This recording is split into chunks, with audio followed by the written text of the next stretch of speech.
Bonjour, bienvenue sur la cuisine de Linoucha. Aujourd'hui, je partage avec vous une recette de cœur d'amande ou qalb al-lous. C'est une délicieuse pâtisserie algérienne du mois de Ramadan. Alors, pour préparer cette recette, nous allons commencer dans un premier temps par préparer le sirop. Alors, pour préparer le sirop, je vais prendre de l'eau et je rajoute dedans du sucre ainsi que la fleur d'oranger. Et je laisse le tout cuire pendant une bonne dizaine de minutes.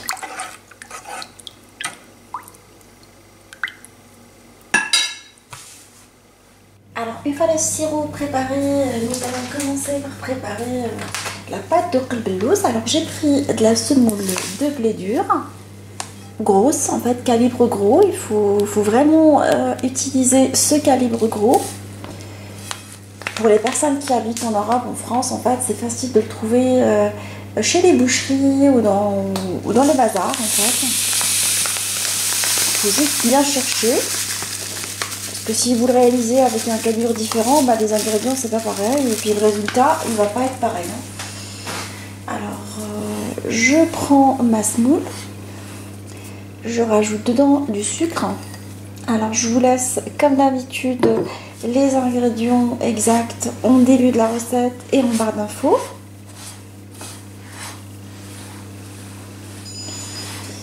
Je mets également de la levure chimique, équivalent d'une demi-petite cuillère. Alors, une fois que j'ai mélangé tous les ingrédients secs ensemble, je vais mettre de l'huile en fait et je vais le travailler avec les doigts, tout comme le couscous. Alors je répète que le qalb al-lous, au cœur d'amande, se travaille uniquement avec les doigts. Il faut éviter de le pétrir en fait, au risque de se retrouver avec une consistance différente du qalb al-lous. Je le pétris comme ça. Enfin plutôt, je sais pas, je le pétris. Je le travaille uniquement avec les doigts pour enrober toutes les graines de semoule avec l'huile. Alors, une fois que les graines enrobées, je rajoute de la fleur d'oranger. Et je le travaille comme ça, toujours avec mes doigts.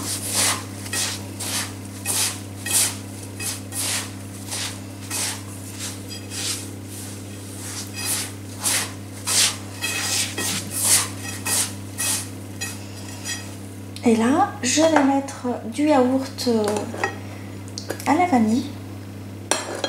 Sinon, vous pouvez utiliser du yaourt nature. Alors, je mets dans un premier temps juste la moitié de la quantité pour vérifier comment la semoule absorbe.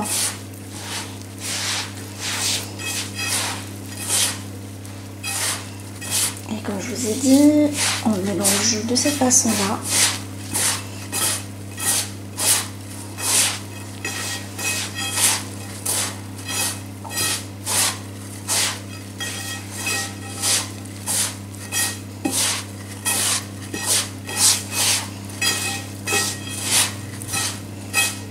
Là, je rajoute l'autre moitié.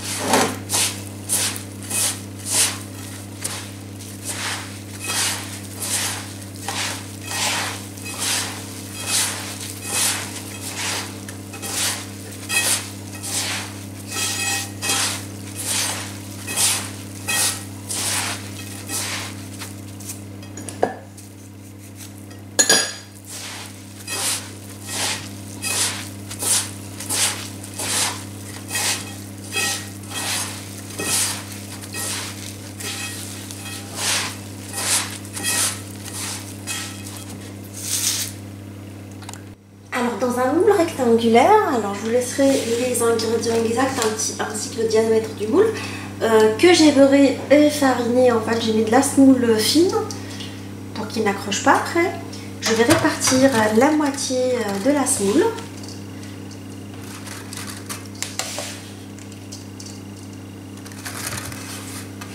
Alors je la répartis juste avec les doigts sans tasser. C'est important ça, hein, cette opération elle est très importante parce que si on le tasse, on va se retrouver avec un qalb al-lawz assez pâteux. L'idée c'est de le répartir comme ça avec les doigts.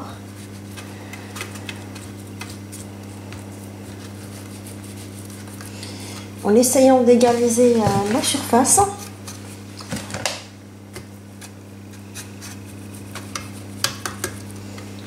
En comblant les trous par la même occasion.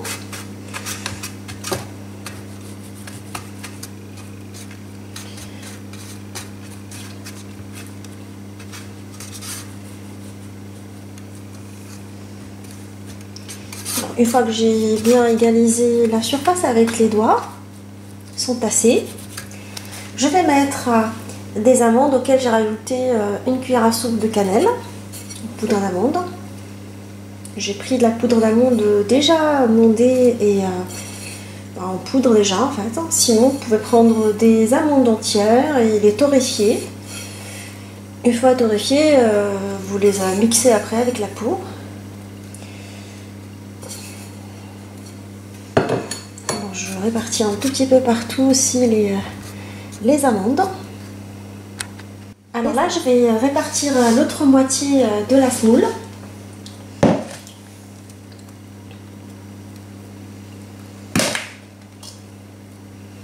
Je vais mettre un tout petit peu partout à part égale.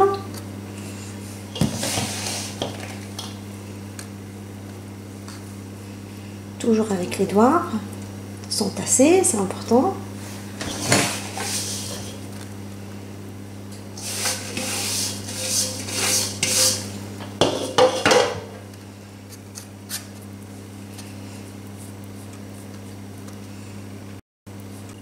Alors, à l'aide du doigt de la cuillère, je vais répartir rapidement sans tasser. Entre temps, je la mets dans un peu d'eau, juste je la rince. Et je refais cette opération comme ça rapidement, comme je vous ai dit, juste pour égaliser la surface et d'avoir une surface lisse. Donc, je vous déconseille vraiment de tasser.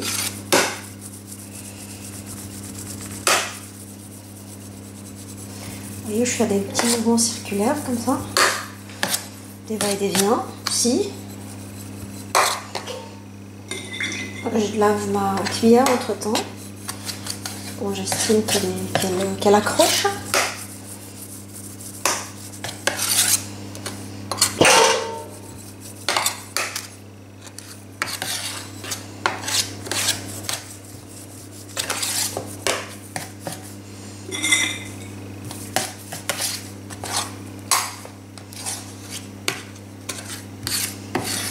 Alors, une fois la surface bien égalisée, je vais découper mon qalb al-lawz. Juste le tracer, il ne faut pas aller jusqu'au bout en fait. Il faut juste essayer de tracer le qalb al-lawz.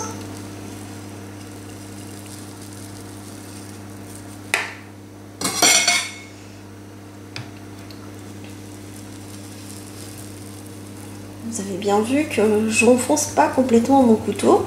Juste j'essaye de tracer. Au risque d'avoir un qalb al-lawz très dur.